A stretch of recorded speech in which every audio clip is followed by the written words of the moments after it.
1 जुलाई 2018 को दिल्ली के बुराड़ी से एक ऐसी खबर आई थी जिसने भारत समेत दुनिया भर में सुर्खियां बटोरी थी। तब जिसने भी इस खबर के बारे में सुना शॉक्ड रह गया। बुराड़ी के संतनगर गली में एक घर के अंदर छत से एक दो नहीं बल्कि 10 लोगों की लाशें लटकी हुई मिलती हैं, जबकि 11वां शव पास में ही फर्श पर पड़ा हुआ मिलता है।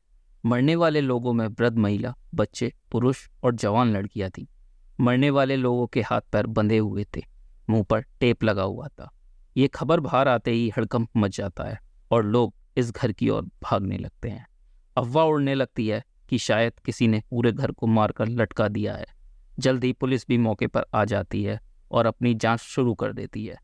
पुलिस जांच में कुछ ऐसे खुलासे होते हैं कि उन पर यकीन करना मुश्किल हो जाता है।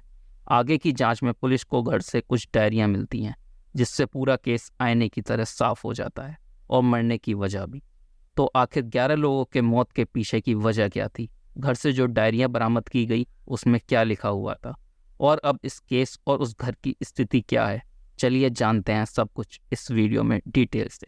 हम कहानी पर आएँ उससे पहले टेक एंड स्टोरीज चैनल को सब्सक्राइब कर बेल आइकन जरूर दबा लें। दोस्तों, अब तक आपको अंदाजा हो गया होगा कि हम 2018 के मशहूर और रूह कपा देने वाले बुराड़ी कांड की बात कर रहे हैं। वही बुराड़ी कांड जिसने पूरे भाटिया परिवार का सफाया कर दिया था। वैसे तो पड़ोसी इस परिवार को भाटिया परिवार के नाम से ही जानते थे, मगर असल में ये परिवार चुंडावत परिवार था। चुंडावत परिवार मूल रूप से हरियाणा के टोहना का रहने वाला था, मगर 20 से 25 साल पहले इस परिवार के मुखिया हरियाणा से दिल्ली आ जाते हैं और यहीं पर बिजनेस में लग जाते हैं। फिर धीरे धीरे एक बेटा और एक बेटी को छोड़कर बाकी पूरा परिवार यहीं आकर रहने लगता है। इस परिवार की एक ग्रोसरी की दुकान थी जो ठीक उनके घर के नीचे थी, जबकि पिछले कुछ सालों में इस परिवार ने तरक्की करते हुए अपना प्लाईवुड का बिजनेस भी जमा लिया था। परिवार में सब कुछ अच्छा चल रहा था, मगर 2007 में परिवार के मुखिया भोपाल सिंह की मौत हो जाती है और ये एक सामान्य मौत थी। पिता की मौत के बाद परिवार का छोटा बेटा ललित परिवार की बागडोर अपने हाथ में ले लेता है और सब कुछ समय के साथ आगे बढ़ता रहता है। बात 1 जुलाई 2018 की है। ललित डेली आसपास के लोगों के साथ मॉर्निंग वॉक पर जाया करता था। इसके अलावा परिवार की जो ग्रोसरी शॉप थी वो भी सुबह सुबह 5 से 6 बजे के बीच खुल जाया करती थी, जहाँ से लोग अक्सर दूध ले जाया करते थे। मगर 1 जुलाई 2018 को पास के ही रहने वाले गुरचरण सिंह रोज की तरह ललित के घर के पास आते हैं। तो देखते हैं कि आज ललित मॉर्निंग वॉक पर जाने के लिए घर से बाहर नहीं निकलता है। इसके अलावा बरसों बाद ऐसा था कि सुबह सुबह ललित की दुकान नहीं खुली थी और ये पूरा परिवार अपनी धार्मिक प्रवृत्ति और समय की पाबंदी के लिए मशहूर था। ऐसे में ललित का मॉर्निंग वॉक के लिए नहीं उठना और दुकान का बंद रहना गुरचरण सिंह को थोड़ा खटकता है और वो घर के अंदर जाकर देखने का फैसला करते हैं। जब ये कुछ कदम घर की तरफ बढ़ते हैं तो देखते हैं कि घर का मुख्य दरवाज़ा खुला हुआ है। जैसे ही गुरचरण सिंह दरवाजे से अंदर की तरफ जाते हैं, उनके पैरों तले जमीन खिसक जाती है। वो देखते हैं कि घर के हॉल में छत से घर के सभी सदस्य फंदे के सहारे लटक रहे हैं, जबकि घर की सबसे बूढ़ी महिला यानी ललित की माँ पास में ही नीचे फर्श पर पड़ी हुई हैं। ये नज़ारा देखकर गुरचरण सिंह के होश उड़ जाते हैं और वो चिल्लाते हुए बाकी लोगों को भी आवाज़ देते हैं। आवाज़ सुनकर बाकी लोग भी मदद के लिए आते हैं। सभी अंदर का नज़ारा देखकर हिल जाते हैं। अगले ही मिनट पुलिस को फ़ोन किया जाता है और बस कुछ ही मिनट के अंदर पुलिस भी मौके पर पहुंच जाती है। इस परिवार में कुल 11 लोग थे। पुलिस वाले जब आते हैं तो देखते हैं कि परिवार के सभी 11 के 11 सदस्य अब मर चुके हैं। मरने वाले लोगों में 2 पुरुष, 6 महिला और 2 युवा थे। मरने वाले लोगों में से 2 को छोड़कर बाकी सभी के हाथ पीछे की ओर बंधे हुए थे।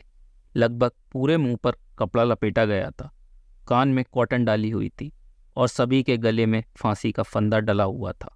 इसके अलावा एक महिला की लाश बगल में पड़ी हुई थी, जिसके मुंह से झाग निकल रहा था। पहली ही नज़र में साफ हो रहा था कि परिवार के 11 लोगों में से 10 लोगों की मौत फंदे पर लटकने की वजह से हुई है और वृद्ध महिला की मौत जहरीले पदार्थ के सेवन से हुई है। मरने वाले लोगों में शामिल थे 80 साल की नारायण देवी, 57 साल की प्रतिभा भाटिया, 50 साल के भुवनेश, 45 साल के ललित, 48 साल की सविता, 42 साल की टीना, 33 साल की प्रियंका, 25 साल की नीतू, 23 साल की मेनका उर्फ मोनू, 15 साल का दुष्यंत उर्फ ध्रुव, और 15 साल का शिवम। नारायणी देवी इस घर की मुखिया और सबसे बड़ी सदस्य थी। ललित और भुवनेश नारायणी देवी के बेटे थे, जबकि प्रतिभा नारायणी देवी की बेटी थी। सविता घर की बड़ी बहू और घर के बड़े बेटे भुवनेश की पत्नी थी। टीना घर के छोटे बेटे ललित की पत्नी थी। प्रियंका नारायणी देवी की नातिन यानी प्रतिभा की बेटी थी, जबकि नीतू और मेनका भुवनेश की बेटियां थीं। ध्रुव भुवनेश का बेटा था। इसके अलावा शिवम ललित का बेटा था। घटना की गंभीरता को समझते हुए तत्काल ही पुलिस वाले मदद के लिए और पुलिस वालों को बुलाते हैं और फिर सभी के शवों को फंदे से उतारकर परीक्षण किया जाता है। डॉक्टर द्वारा मौके पर ही पुष्टि कर दी जाती है कि इनमें से अब कोई भी जीवित नहीं है। फिर उन सभी के शवों को कब्जे में लेकर पोस्टमार्टम के लिए भेज दिया जाता है। इधर 11 लोगों की मौत की खबर मीडिया में आते ही तरह तरह की बातें उठने लगती हैं। सबसे पहले शक जताया जाता है कि शायद लुटेरों ने रात में इस घर पर धावा बोल दिया और लूटपाट करने से पहले घर के सभी सदस्यों की हत्या कर दी। मगर बहुत जल्द इस दावे से पुलिस इनकार कर देती है, क्योंकि घर के अंदर कुछ भी ऐसा नजर नहीं आ रहा था जिससे लूटपाट का अंदेशा जताया जा सके। पुलिस वालों के अलावा घटनास्थल पर फॉरेंसिक टीम को भी बुला लिया जाता है। भाटिया परिवार के कुछ जानने वाले दिल्ली के ही दूसरे इलाकों में रहते थे। तत्काल ही उन लोगों तक भी इस बात की खबर पहुंच जाती है और वो भी यहाँ आ जाते हैं। भाटिया परिवार में तो अब कोई नहीं बचा था। ऐसे में पुलिस वाले इस परिवार को करीब से जानने वाले लोगों से परिवार की हिस्ट्री जानने की कोशिश करते हैं। कुछ करीबी लोगों की मदद से पुलिस वालों को जानकारी मिलती है कि इस परिवार के 2 सदस्य ऐसे हैं जो इन लोगों के साथ नहीं रहते थे, बल्कि वो दोनों अपने अपने परिवार के साथ कहीं और रहते हैं। भाटिया परिवार से अलग रहने वाले लोगों में से एक थे दिनेश सिंह चुंडावत। ये नारायणी देवी के सबसे बड़े बेटे थे। जब पूरा परिवार बुराड़ी में शिफ्ट हो गया था तो दिनेश अपने परिवार के साथ राजस्थान में रहने लगा था। यहाँ यह ठेकेदार के तौर पर काम करता था। परिवार की एक और जीवित सदस्य थी सुजाता नागपाल। ये अपने परिवार के साथ पानीपत में सेटल हो गई थी। पुलिस के द्वारा इन दोनों को भी घटना के बारे में जानकारी दे दी जाती है और ये लोग भी यहाँ आ जाते हैं। तरह तरह की अफवाहों के बीच पुलिस वाले अपने स्तर से जांच पड़ताल जारी रखते हैं। आसपास के लोगों से पूछताछ करने के अलावा कुछ लोगों को हिरासत में भी लिया जाता है, मगर हिरासत में लिए गए किसी भी शख्स से पुलिस को कोई ठोस जानकारी नहीं मिलती है। आसपास के कुछ लोग ये भी अंदाजा लगाने लगते हैं कि शायद किसी ने पहले सभी को जहर दे दिया और उसके बाद इसे आत्महत्या का रूप देने के लिए सभी को फंदे से लटका दिया। इस शक के पीछे की वजह ये थी कि घर का मुख्य दरवाजा खुला हुआ था। इस पर कोई सफाई देने से पहले पुलिस वाले पोस्टमार्टम रिपोर्ट का इंतजार करने लगते हैं कि अगर किसी ने इन लोगों को बेहोश करने की कोई दवा दी होगी या फिर जहर दिया होगा तो यह रिपोर्ट में ज़रूर आ जाएगा। मगर जब पोस्टमार्टम रिपोर्ट आती है तो इन सब की मौत का कारण डेथ ऑफ नेचर को बताया जाता है, यानी मरने वाले सभी लोगों ने अपनी स्वेच्छा से ऐसा किया है और उनकी मौत फंदे पर लटकने की वजह से हुई है। मरने वाले 11 लोगों में से 10 के शरीर में किसी भी तरह का जहर नहीं मिलता है। जहर एकमात्र बूढ़ी महिला के शरीर में मिलता है, जिसका शरीर फंदे से नहीं लटक रहा था, बल्कि वो फर्श पर पड़ी हुई थी। जब पोस्टमार्टम में सभी की मौत की वजह को स्वेच्छा से किया गया कार्य बताया जाता है तो लोग कहने लगते हैं कि आखिर ये कैसे संभव है कि परिवार के सभी सदस्य एक साथ फांसी लगा लें। इसी बात का जवाब तलाशने के लिए अब पुलिस वाले घर के अंदर छानबीन शुरू करते हैं और शुरुआती कुछ ही घंटों की छानबीन के अंदर पुलिस वालों को कुछ ऐसे सबूत मिलते हैं जिससे मौत का कारण धीरे धीरे आईने की तरह साफ होने लगता है। पुलिस वालों से पहले मीडिया वाले एक एंगल चलाने लगते हैं कि शायद यह परिवार कोई जादू टोना कर रहा था और इस कारण ही सभी की मौत हुई है, क्योंकि घर के बाहरी दीवार पर 11 पाइप बाहर की ओर निकलती हुई दिखाई देती हैं। इनमें से 7 पाइप अलग दिशा में थी, जबकि 4 पाइप को अलग दिशा में लगाया गया था। इत्तेफाक की बात थी कि मरने वाले 11 में 7 महिला थी और 4 पुरुष थे। पुलिस ने 11 पाइप लगाने के पीछे की वजह को समझने के लिए उस मजदूर को ढूंढना शुरू किया जिसने ये पाइप लगाया था। पुलिस की कुछ मेहनत के बाद वो मजदूर मिल जाता है। वो बताता है कि उसके द्वारा 11 पाइप लगाने की वजह पूछने पर मकान मालिक ने बताया था कि दरअसल ऐसा वेंटिलेशन बेहतर करने के लिए कर रहे हैं। घर से जुड़ा ये 11 का इत्तेफाक महज घर की दीवार पर लगे इन 11 पाइप तक सीमित नहीं रहता है, बल्कि आगे पता चलता है कि घर के आगे जो ग्रिल लगा हुआ था उसमें भी 11 ही रॉड थी। इसके अलावा घर में कई ऐसी चीज़ थी जो सिर्फ 11 संख्या को ही इंडिकेट कर रही थी। पुलिस इस 11 के रहस्य को सुलझाने की कोशिश कर रही थी कि पुलिस को सर्च अभियान के पहले ही दिन एक के बाद एक 11 डायरी मिलती हैं, और जब पुलिस वाले इन 11 डायरीज को खंगालना शुरू करते हैं तो एक के बाद एक सभी सवालों के जवाब मिलने शुरू हो जाते हैं। शुरू में जो डायरी मिली थी वो डायरी प्रियंका की थी। उसमें उसने अपने निजी जीवन के अनुभव लिखे थे। इसके अलावा अपने पुराने प्यार का भी जिक्र किया था। और कमाल की बात यह थी कि प्रियंका अपने पुराने प्यार को अपनी एक भूल बताते हुए अपनी डायरी में अपने मामा ललित से माफ़ी मांग रही थी। भला प्रियंका ललित से माफ़ी क्यों मांग रही है, इसका जवाब पुलिस वालों को आगे की डायरी की इन्वेस्टिगेशन में मिलता है। सभी डायरीज की गहराई से जांच करने के बाद पुलिस वाले कुछ बेहद ही हैरान कर देने वाला खुलासा करते हैं। घर के अंदर मिली डायरी के अनुसार इन सब मौत के पीछे की वजह ललित द्वारा लिखी गई बातें थी, और इन सब की शुरुआत होती है 2007 से। अगर आपको याद हो तो वीडियो की शुरुआत में हमने बताया था कि ललित के पिता की मौत 2007 में होती है। भाटिया परिवार को करीब से जानने वाले लोगों के मुताबिक ललित अपने पिता के बेहद ही करीब था। जब पिता की मौत होती है तो ललित को बहुत ज़्यादा गहरा सदमा लगता है और वो बिल्कुल गुमसुम सा रहने लगता है। हालांकि कुछ समय बाद वो नॉर्मल लाइफ में वापस आ जाता है और परिवार की बागडोर अपने हाथ में ले लेता है। डायरी से हुए खुलासे के मुताबिक पिता की मौत के बाद ललित परिवार वालों से कहना शुरू करता है कि पिता की आत्मा उससे बातें करती है। शुरू में ललित की इन बातों पर कोई ध्यान नहीं देता है, मगर आगे चलकर ललित के साथ कुछ ऐसी घटनाएं घटती हैं जिससे लोग ललित की बातों पर यकीन करना शुरू कर देते हैं। दरअसल पिता की मौत के बाद ललित के पूरे परिवार की आर्थिक स्थिति बहुत ज़्यादा खराब हो जाती है, लेकिन कुछ समय की मेहनत के बाद ललित अपने परिवार की आर्थिक स्थिति को बेहतर कर देता है। लोग इस बात का क्रेडिट ललित को दे रहे थे, मगर ललित सबको बताता है कि दरअसल उसने अपने पिता द्वारा बताए गए तरीकों से ही परिवार की आर्थिक स्थिति बेहतर की है। इसके बाद परिवार पर ललित की पकड़ और अधिक बढ़ जाती है, मगर इसी बीच प्लाईवुड की दुकान में काम करते समय एक हादसा होता है और हादसे में ललित के सिर पर गहरी चोट लगती है और अचानक से उसकी आवाज़ गायब हो जाती है। 6 साल तक उसकी आवाज़ गायब हो जाती है, मगर एक दिन ललित बोलना शुरू कर देता है। घर वालों को ललित बताता है कि इसके बोलने के पीछे की वजह उसके पिता ही हैं, जो उसे दर्शन देते हैं और उसका मार्गदर्शन करते हैं। इन सब घटनाओं के बाद हर कोई ललित की बातों को फॉलो करने लगता है। खुलासे के मुताबिक ललित अक्सर एक विशेष समय पर घर के अंदर रखी डायरी में कुछ लिखता था और पूरे परिवार वाले उन बातों को फॉलो किया करते थे। ललित के मुताबिक वो बातें वो अपने मन से नहीं लिखता था, बल्कि पिता उसे ऐसा करने के लिए कहते थे। परिवार की ही सदस्य प्रियंका की उम्र लगभग 33 साल हो चुकी थी और वो मल्टीनेशनल कंपनी में काम करती थी। फिर भी उसकी शादी नहीं हो रही थी।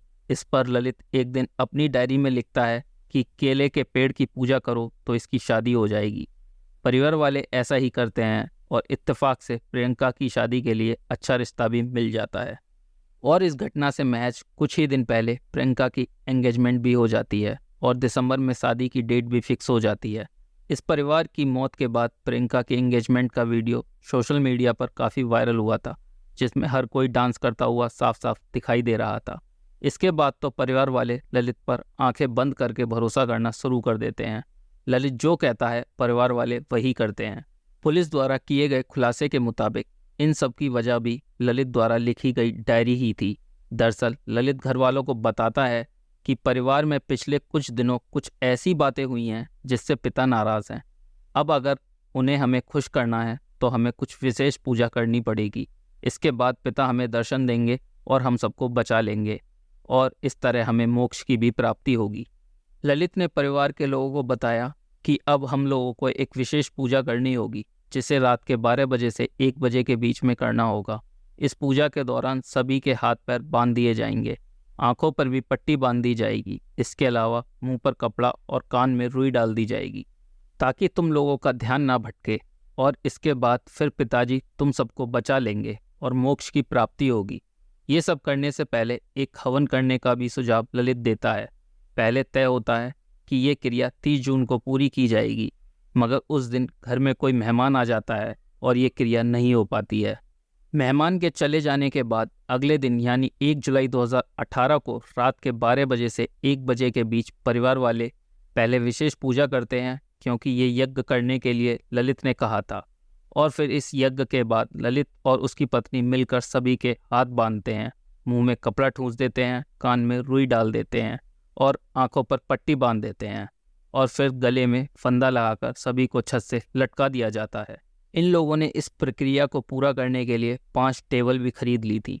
सीसीटीवी में भी घर के सदस्यों द्वारा ही टेबल और तार खरीद कर लाने की पुष्टि होती है। एक टेबल पर 2-2 लोग खड़े होते हैं और फिर ललित के इशारा करते ही ललित समेत सभी लोग एक साथ फंदे पर झूल जाते हैं।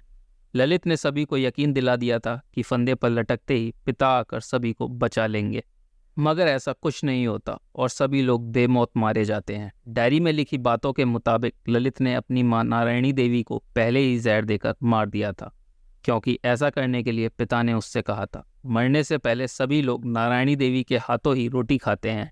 उन्होंने 20 रोटी ऑनलाइन मंगवाई थी। रोटी खाने वाली बात भी ललित ने डायरी में लिखी थी। कुछ लोगों ने शक जताया कि भ्रम फैलाने के लिए किसी और ने ये डायरी घर में रख दी होंगी, मगर जब पुलिस ने कुछ राइटिंग विशेषज्ञों और फॉरेंसिक एक्सपर्ट की मदद ली तो ये साफ हो गया कि ये डायरी ललित ने ही लिखी है, क्योंकि डायरी में लिखी हैंडराइटिंग ललित द्वारा अलग अलग स्थान पर लिखी गई हैंडराइटिंग से हूबहू मैच कर रही थी। आगे इस केस में साइकोलॉजिस्ट और साइकेट्रिस्ट की भी मदद ली गई। पूरी इन्वेस्टिगेशन करने के बाद डॉक्टर ने खुलासा किया कि ये पूरा परिवार एक प्रकार के मानसिक रोग से पीड़ित हो गया था। मेडिकल टर्म में इसे शेयर्ड डेल्यूजन या साइकोसिस कहते हैं। इस स्थिति में परिवार के एक सदस्य को कोई एक भ्रम होता है और वो इस भ्रम का यकीन दूसरे लोगों को भी दिला देता है और फिर सभी भ्रम में जीने लगते हैं। ललित के साथ भी यही चीज़ हुई। पिता की मौत के बाद वो सदमे में चला गया और बाद में उसे भ्रम होने लगा कि पिताजी उसे दर्शन देते हैं।